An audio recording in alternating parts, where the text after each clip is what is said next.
आज हम लोग एक नए टॉपिक से शुरू कर रहे हैं, ऑर्थोगोनलिटी। राइट, लास्ट लेक्चर तक आपने पढ़ लिया था ट्रायंगल इनइक्वालिटी के बारे में। आज स्टार्ट करेंगे ऑर्थोगोनलिटी से। तो ऑर्थोगोनलिटी का मतलब क्या है, इसको पहले एक बार हम यहाँ पर बता देते हैं आपको। वेक्टर्स के सेट्स में लेकर के, जैसे मान लीजिए आपने वेक्टर्स लिया और 3 डायमेंशनल वेक्टर याद होगा, A B C like this, जिसमें आपको याद है कि a इज इक्वल टू हम लोग a1i a2j और a3k, b equal to b1i b2j और b3k लेते थे।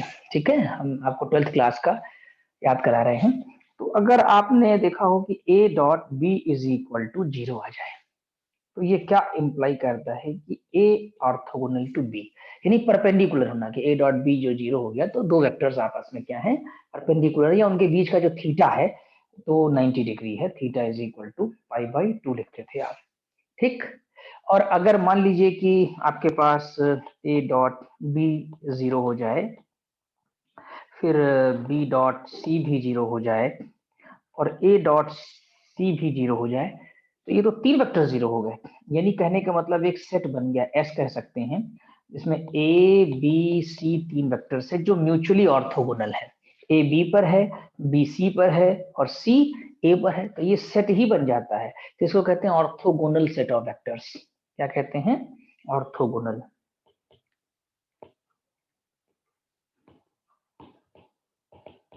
Orthogonal set of vectors, right. अगर एबीसी से डिनोट ना करना चाहें आप, तो आप इसको अल्फा 1 अल्फा 2 और अल्फा 3 से भी कर सकते हैं। सिंबल ऊपर ना लगाना चाहे बाहर तो भी ना लगाएं, ऐसे वेक्टर्स हो गए। वो एक्चुअली स्टैंडर्ड वेक्टर्स की बात कर रहे हैं, ये वेक्टर में एलिमेंट्स के वाले वेक्टर की वेक्टर स्पेस की बात करें अगर हम, तो ऐसे भी लिख सकते हैं कि ये vector orthogonal set of vectors हो गया। ठीक है, इसी तरह आपने और पढ़ा होगा यूनिट वेक्टर्स का सेट। अगर आप यूनिट वेक्टर सेट्स की बात करिए, कोई सेट मान लीजिए आप S1 ही ले लीजिए थोड़ी देर के लिए, आई जे के यूनिट वेक्टर जिन पे कैप लगाते थे, आपको याद होगा। ठीक, जिनका मैग्नीट्यूड यानी कि आई का मैग्नीट्यूड, जे का मैग्नीट्यूड और के का मैग्नीट्यूड 1 होता है। ठीक है, तो ये भी तो ऑर्थोगोनल ही होते हैं जब देखा जाए। ये आप लेते थे इसमें, ये आप एक्स एक्सिस, ये वाई एक्सिस और ये जेड एक्सिस, राइट। तो इसका यूनिट वेक्टर आप आई लेते हैं, इसका आप जे लेते हैं और इसका यूनिट वेक्टर आप के लेते हैं। तो ये भी आई डॉट जे 0 होता है, जे आई डॉट जे 0 हो जाएगा, जे डॉट के भी 0 हो जाता है और के डॉट आई भी 0 हो जाता है, राइट। तो ये बोलते हैं कि ऑर्थोगोनल सेट ऑफ वेक्टर्स। लेकिन इसमें एक शब्द हम और यूज करेंगे, ये यूनिट वेक्टर है आपका, यानी जिसका मैग्नीट्यूड कितना हो गया है, 1 हो गया है, तो इसको ortho normal set of vectors भी कहते हैं। इसको ये कहना भी चाहिए, क्या कहना चाहिए? Ortho normal set of vectors कहा जाता है ये, right. Ortho normal, ortho normal वो हुआ कि जिसमें मैग्नीट्यूड जो है वो 1 हो जाए। तो क्या हम किसी का मैग्नीट्यूड 1 कर भी सकते हैं, यूनिट वेक्टर में तब्दील भी कर सकते हैं? हाँ, आपको याद होगा, जैसे ये एस दिया है ए बी सी का, तो हम इसके अगेंस्ट में ऑर्थोगोनल क्रिएट भी कर सकते हैं यहाँ पर। ठीक है, एस डैश मान लीजिए, वो कैसे कर सकते हैं? अगर हम ए को उसके मैग्नीट्यूड से डिवाइड कर दें, बी को उसके मैग्नीट्यूड से डिवाइड कर दें, सी को उसके मैग्नीट्यूड से डिवाइड कर दें, तो आपको याद होगा ये यूनिट वेक्टर में तब्दील हो जाएगा, ए बी और सी चेंज हो जाएगा। ठीक, तो अब ये जो नया सेट बनेगा एस डैश, तो एस डैश ऑलरेडी ऑर्थोगोनल तो था ही आपका, लेकिन आपने उसको जो है डिवाइड करके यूनिट वेक्टर में कन्वर्ट कर दिया, तो ये कैसा बन जाएगा, S is orthonormal set of vectors, right. तो ये हमने एक बेसिक आइडिया दिया आपको वेक्टर्स का, जो कि 12th क्लास में पढ़ा आपने, बीएससी 1 में भी पढ़ा वेक्टर्स के बारे में। ऐसी ही कुछ प्रॉपर्टीज को लेते हुए वेक्टर स्पेस में भी ऑर्थोगोनल सेट ऑफ वेक्टर्स को इंट्रोड्यूस किया गया और orthonormal set of vectors को इंट्रोड्यूस किया गया। बाद में प्रोसेस भी बनाया गया कि how we can obtain many many vectors from the vector space, यानी ऑर्थोगोनल सेट भी कंस्ट्रक्शन करेंगे हम लोग आगे चल करके। ठीक है, तो देखिए ऑर्थोगोनलिटी स्टार्ट कर रहे हैं, वो फंडामेंटल हमने बता दिया आपको, उसी को ध्यान में रखते हुए आगे बढ़ेंगे कि let V be an inner product space and alpha beta are vectors in B. दो वेक्टर लेके एग्जांपल दे रहे हैं, then alpha is said to be orthogonal to beta if alpha inner product beta 0। यहाँ ध्यान दीजिएगा, अल्फा इनर प्रोडक्ट बीटा की value numerical value क्या आ जाए 0, जैसे पीछे भी a dot b is equal to 0 आया था। तो हम क्या कहेंगे, v से, ये और नहीं लगेगा यहाँ पर, v से alpha beta are orthogonal, right. हम क्या कहेंगे कि ये वेक्टर्स हमारे ऑर्थोगोनल हैं। और वी से और भी लगा सकते हैं, वैसे लगा दीजिए, कोई दिक्कत नहीं। और वी से अल्फा बीटा ऑर्थोगोनल, हाँ ठीक है लगा दीजिए। If alpha inner product beta is equal to 0, यानी ये दोनों ही आपस में ऑर्थोगोनल हो गए, तो बीटा अल्फा पे है, अल्फा बीटा पे है, ये कॉन्जुगेट सिमेट्री लगाएंगे आप। तो रियल अगर ले रहे हैं तो बीटा अल्फा भी 0 ही हो जाएगा आपका। अब सेट क्या होता है, पूरा पूरा set of vectors alpha 1 alpha 2 से लेकर के अल्फा n तक अगर है इन v का मतलब हुआ कि जो s एलिमेंट्स आए हैं वो कहां से आए हैं, एक्चुअली में वो v से आए हैं।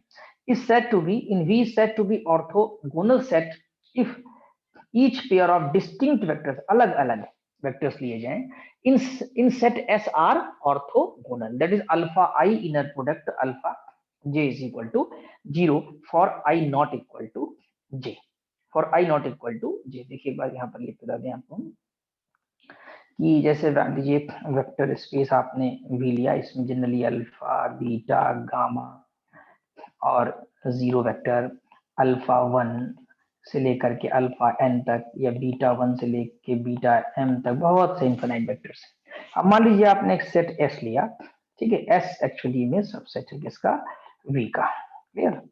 और यहाँ पर आपने इसको डिफाइन कर लिया कि अल्फा 1 अल्फा 2 से लेकर अल्फा n तक कंटेन कर रहा है। अगर ऐसा हो जाए क्या कि alpha i inner product alpha j की वैल्यू आ जाए 0 I not equal to j, समझ रहे होंगे, I not equal to j, that is कहने का मतलब है अगर ये अल्फा 1 आपने लिया तो यहाँ पर अल्फा 2 0 आना चाहिए, अल्फा 1 लिया तो अल्फा 3 भी 0 आना चाहिए, ठीक। अल्फा, अब आप पूछेंगे अल्फा 1 इनर प्रोडक्ट अल्फा 1, वो 0 नहीं, क्योंकि वो नॉन जीरो सेट ले रहे हैं यहाँ पर हम लोग, ठीक है, non zero set of vectors होगा, ये भी ध्यान रखिएगा। और ये नॉट इक्वल टू 0 है, सेल्फ का कुछ नहीं यहाँ पर, ये 0 इस तरह से, यानी कि अल्फा 1 जो है इन सभी पर ऑर्थोगोनल है, फिर अल्फा 2 सभी पर है, अल्फा 3 है, तो पूरा बन जाएगा सेट ऑफ ऑर्थोगोनल वेक्टर्स हो जाएगा, ठीक। इसी में एक बात और बता दें आपको, अगर ये प्रॉपर्टी सेटिस्फाई हो जाए, इफ कि alpha i inner product alpha j is equal to 0 हो जाए, i not equal to j पे तो ऑर्थोगोनल, लेकिन अगर अल्फा आई अल्फा जे 1 हो जाए जब आई इज इक्वल टू जे, अभी तो हमने ऊपर कहा कि आई और जे जब इक्वल हो गए तो कोई इन्फॉर्मेशन नहीं दी मैंने आपको वहां पर, इसलिए नहीं दी कि कोई ना कोई न्यूमेरिकल वैल्यू होगी अदर देन 0, लेकिन यहाँ बता रहे हैं कि न्यूमेरिकल वैल्यू जो होनी चाहिए वो 1 ही होनी चाहिए। यानी नॉर्म जो है, यानी इन दिस केस अगर हम देखें, इसको कहने का मतलब ये है कि अल्फा आई 1 हो जाए, that is norm of alpha i square is equal to 1 हो जाए, यानी कि norm of alpha i is equal to 1, यानी मैग्नीट्यूड क्या हो गया उसका 1 हो गया। तो ऐसा सेट जो होगा वो ऑर्थो नॉर्मल कराएगा, this type of set called orthonormal set of vectors, right. ये कॉपी पर आप लिखेंगे, याद हो जाएगा। अब देखिए ऑर्थो नॉर्मल वेक्टर्स क्या होते हैं। एन ऑर्थोनॉर्मल में, an orthonormal set is an orthogonal set of vectors having norm unity, यानी नॉर्म कैसा होना चाहिए 1। A set of vectors S is equal to alpha 1 alpha 2 alpha n in V is orthogonal set if alpha I inner product alpha j 0 for I not equal to j, alpha I inner product alpha j is equal to 1 for I equal to j। तो I think आपको ये दोनों definition समझ में आ गई होंगी, जिसे आप लिखेंगे तो और स्ट्रांग हो जाएगा ये। अब हम लोग सॉल्व करेंगे थ्योरम नंबर 2।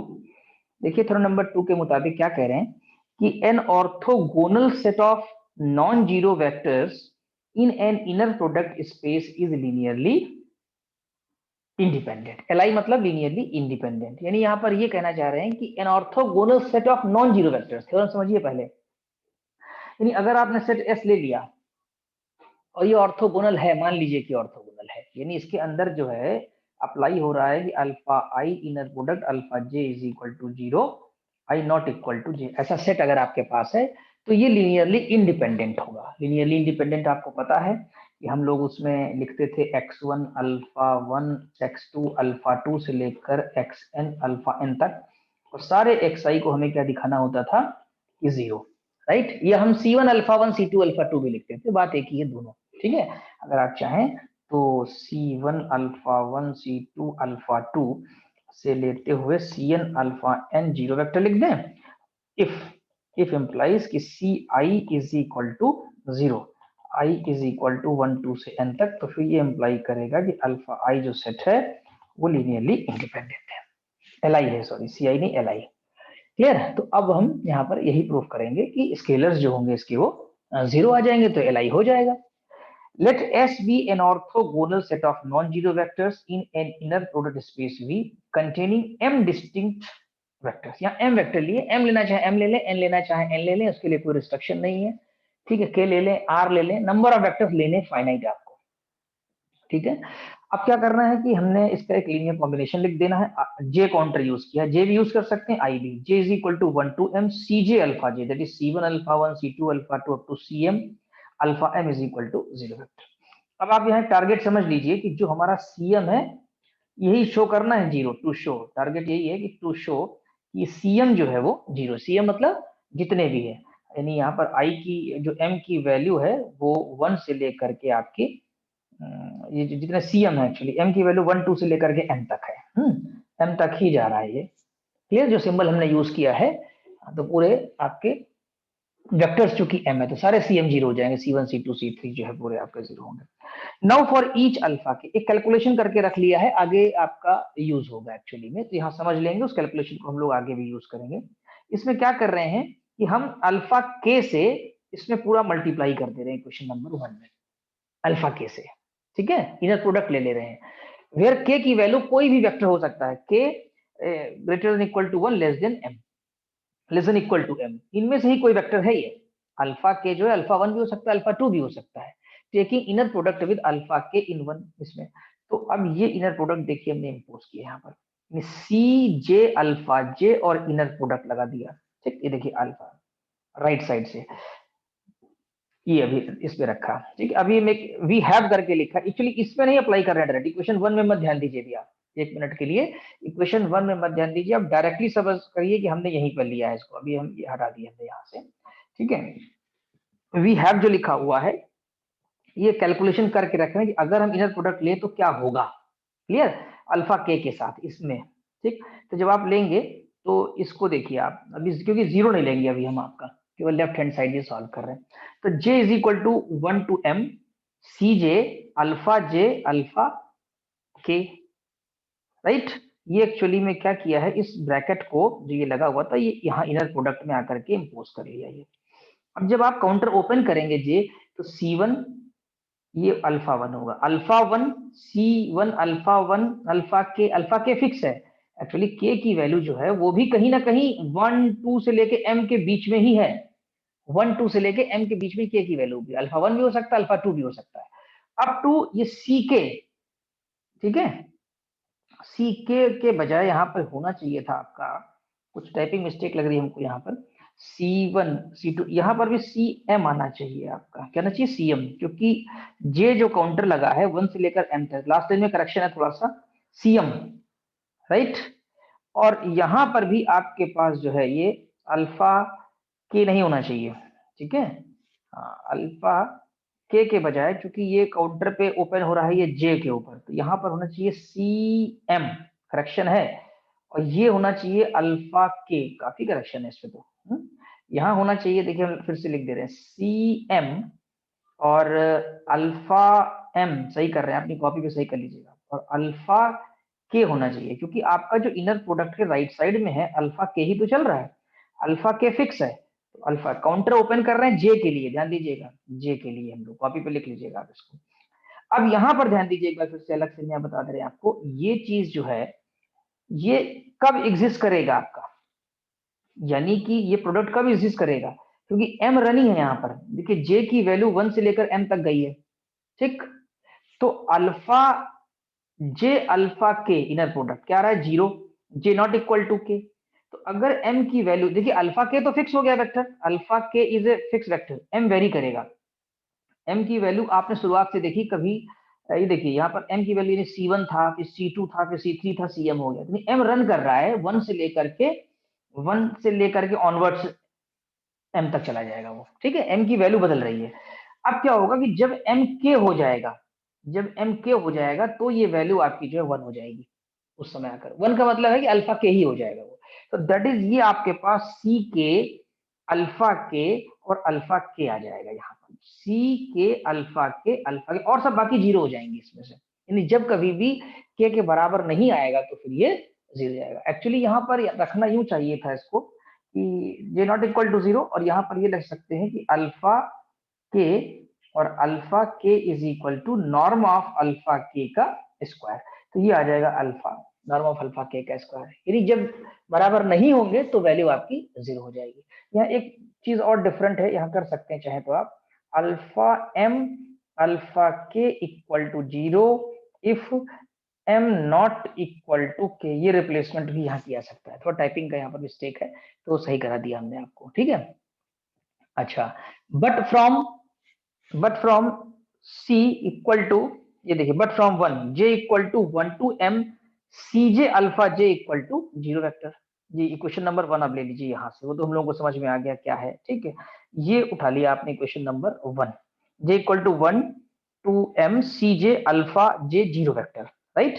अब क्या करेंगे यहाँ पर ध्यान दीजिएगा, दोनों तरफ हम लोगों ने इनर प्रोडक्ट इंपोज कर दिया, किसके साथ में, अल्फा के साथ में। देखिए इधर भी इंपोज कर दीजिए और इधर भी इंपोज कर दीजिए, इसकी वैल्यू जो है वो हो जाएगी जीरो, जीरो वेक्टर के साथ जब ये इनर प्रोडक्ट आएगा। और ये जो लेफ्ट में लिखा है जिसको अंडरलाइन कर रहे हैं, ध्यान देखिएगा, इसका कैलकुलेशन अभी अभी आपने किया है, ये इसको इक्वेशन नंबर 2 डाल दीजिए जहां पेन चल रहा है हमारा, ठीक है। तो आप यूं कह सकते हैं कि फ्रॉम, तो इतनी मेहनत वहां पर इसीलिए की गई थी कि फ्रॉम टू, अगर देखें तो ये जहां पर अंडरलाइन हम कर रहे हैं ध्यान दीजिए, इसकी वैल्यू आई है सी के norm of alpha k square is equal to, ये जीरो, जीरो यहाँ पर आ गया आपके पास। अब नॉर्म तो जीरो हो नहीं सकता, norm of alpha k square not equal to zero, तो अल्टीमेटली आपके पास, क्योंकि अल्फा के जीरो नहीं है, नॉन जीरो वेक्टर्स हैं, तो अल्टीमेटली सारे सी के जीरो हो जाएंगे आपके पास। सी के का मतलब क्या हुआ, के की वैल्यू भी तो 1 से लेकर m तक है, यानी C1 C2 Cm सभी के सभी क्या हो जाएंगे, zero. Therefore S is linearly independent, इसलिए S जो है आपका ये लीनियरली इंडिपेंडेंट हो जाएगा, ठीक है। तो आई थिंक ये समझ में आ गया होगा, कोई मुश्किल नहीं है, थोड़ा प्रैक्टिस करेंगे तो अच्छे से हो जाएगा। अब हम लोग एक कॉर्लरी करेंगे जिसमें कि एक वेक्टर को लीनियर कॉम्बिनेशन में रखा गया है अल्फा 1 अल्फा 2 में। तो देखिए, if a vector beta is linear combination of an orthogonal sequence of non zero vectors alpha 1 to alpha, यानी ये सेट भी कैसे, तो सीक्वेंस ऑफ वेक्टर्स लिखा है, सेट के फॉर्म में नहीं लिखा है, इसको ओपन लिखा हुआ है, ठीक है। इसमें इन्होंने ओपन लिख दिया है, क्योंकि सेट में लिखने का मतलब होता है कि कर्ली ब्रैकेट में रखना पड़ता है, sequence of non zero vectors. लेकिन ये वेक्टर्स हैं कैसे ये तो कंफर्म है कि ये वेक्टर्स अल्फा 1 से अल्फा n तक ऑर्थोगोनल हैं, ऑर्थोगोनल वेक्टर्स है, right. Then beta equal to this sigma k equal to 1 to n beta inner product alpha k और norm of alpha k square alpha k, right. Norm सही कर लीजिएगा, vertical line कर दीजिएगा, clear. तो एक linear combination में रखना है देखिए क्या करते हैं, let s is equal to alpha 1 to alpha n be n होना चाहिए, be an orthogonal set of non zero vectors in an inner product space v। Suppose beta, actually beta belong कर रहा है किसमें, v में, और ये vectors भी v के ही हैं, एक्चुअली जितने अल्फाई वेक्टर्स हैं आए तो v से ही हैं, तो बीटा को हम उसके कॉम्बिनेशन में लिख सकते हैं, ठीक है। अच्छा, तो beta is equal to sigma j equal to 1 to n x j alpha j लिख लिया, कॉम्बिनेशन में लिखा बीटा को। अब हमें एक्चुअली ये देखा जाए तो यही एक्स जे जो इसके बराबर प्रूफ करना है, फिर तो आपका आ ही जाएगा। ये जो ऊपर थ्योरम में अगर ध्यान दें, कॉर्लरी में ध्यान दें, तो ये जो लिखा है अल्फा के अलावा ये स्केलर क्वांटिटी है, कैसे, बीटा इनर प्रोडक्ट अल्फा के भी स्केलर है, नॉर भी स्केलर है, तो स्केलर अपॉन स्केलर स्केलर ही तो हुआ, तो एक्स जे हो गया ये आपका, ठीक। इसको प्रूफ करना होगा। अब करेंगे कैसे, बहुत सिंपल है ये आपका देखिए, इक्वेशन नंबर 1 में जो काउंटर आपका लगा है जे है, अच्छा ऊपर देखिए लाना क्या है, बीटा इनर प्रोडक्ट अल्फा के, तो अल्फा के से दोनों तरफ इनर प्रोडक्ट इंपोज कर दीजिए, ये हमने यहां कर दिया, बीटा इनर प्रोडक्ट अल्फा के, ठीक। अब यहाँ पर क्या हुआ, यहाँ देखिए इसके बाद यहाँ पर आप, ठीक है, ये भी इनर प्रोडक्ट अल्फा के इम्पोज कर दिया हम लोगों ने, ये जो लिखा हुआ था एक्स जे अल्फा जे लिखा हुआ है और अल्फा के इम्पोज कर दिया। अब हमने ये ब्रैकेट यहाँ शिफ्ट कर लिया इसके साथ में, यहाँ आ गया, ठीक। अब जब जे काउंटर ओपन करेंगे तो जे की वैल्यू ऐसे चलेगी 1 2 3 से लेकर एन तक, ठीक है। और के वेक्टर्स भी उसी के अंदर के ही है, के की वैल्यू भी कहीं बाहर से नहीं आई है, 1 2 से लेकर एन के ही बीच में है, क्योंकि कुल तो एन वेक्टर्स ही है हमारे पास। तो जिस समय जे की वैल्यू, जे जो होगा व्हेन, अगर देखें when j is equal to k, जब जे के हो जाएगा तब तो एग्जिस्ट करेगा, अदरवाइज क्या हो जाएगा, जीरो हो जाएगा। यानी हम ये कह सकते हैं कि alpha j alpha k inner product alpha k is equal to zero if j not equal to k, ठीक है। और अगर ये आपका अल्फा के हो जाएगा तो वो फिर आपका नॉट इक्वल टू जीरो हो जाएगा। तो इसीलिए इसका एक ही टर्म बचेगा, वो भी कौन सा, जब अल्फा जे जो है वो अल्फा के बन जाएगा, रनिंग आएगा ना, सिग्मा काउंटर खुलेगा आपका, it will have the n terms, तो एक केथ लेवल पे बचेगा आपका केवल। तो इसीलिए अल्फा के दैट इज एक्स के norm of alpha k square लिख दिया गया, ठीक है। तो अब एक्स के की वैल्यू कितनी आई, इसको डिनोमिनेटर में कर दीजिए आप, देखिए डिनोमिनेटर में आ गया, और ये वाला लेफ्ट में था आपके पास बीटा इनर, तो x k is equal to beta inner product alpha k upon norm of alpha k square आ जाएगा, ठीक है। अब क्या करिए, इस एक्स के की वैल्यू आप यहां ले जाके रख दीजिए इक्वेशन नंबर 1 में। इक्वेशन नंबर 1 को हम ऐसे भी लिख सकते हैं, अगर के फॉर्म में लिखना है तो के इज इक्वल टू 1 से लेकर एन तक, और हम एक्स के लिख सकते हैं और अल्फा के, counter can be change, right, counter change कर सकते हैं, आंसर जो कि के में ही ला रहे हैं तो हमने के कर लिया।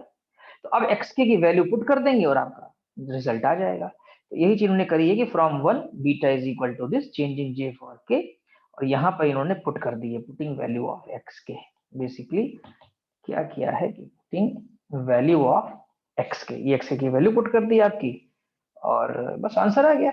यहाँ पर भी आ सकता था, ये यहीं पर भी आ गया आपको। तो इस तरीके से ये प्रूफ हो गया। इसकी राइटिंग करेंगे जितना, उतना ही आपका स्ट्रांग हो जाएगा और याद भी हो जाएगा।